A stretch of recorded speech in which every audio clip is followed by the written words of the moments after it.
बोलबम जैसे जैसे बोलबम बोलबम जैसे बोली बोली बाबा बैजनाथ की म्यूजिक बाय मंटू मनी। हमरा में कौन गलतियां बजी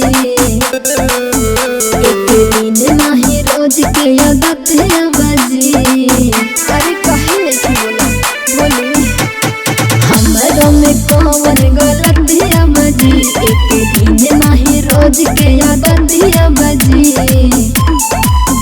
हमर मानी न स्वामी एको बात रौरा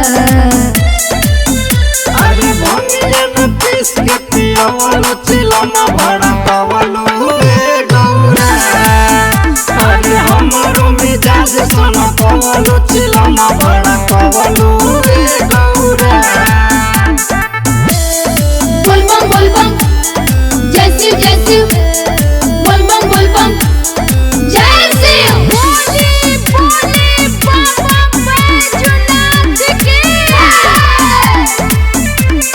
भंगिया के हम तो दीवाना बानी कतनो मनई बुना मानवा मानी कतनो मनई बुना मानवा मानी। सब छोड़ के ना नसवा ए स्वामी जी का भोल हमर दसवा ए भोला जी।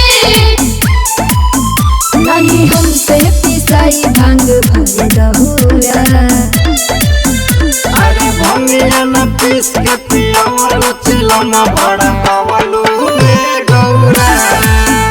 अरे हमरो मिजाज सोना पावलो चिलमा बड़ा पावलो रे गौरा।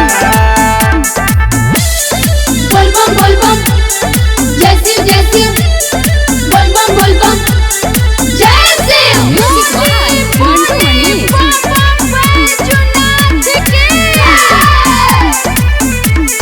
दीपक बबलुआ राजू बिहारी समझे से पहिले बायाइल दुआरी समझे से पहिले बायाइल दुआरी। सारा दुनिया करत रहू भगती बा हम जानतानी बड़ रहू सकती बा।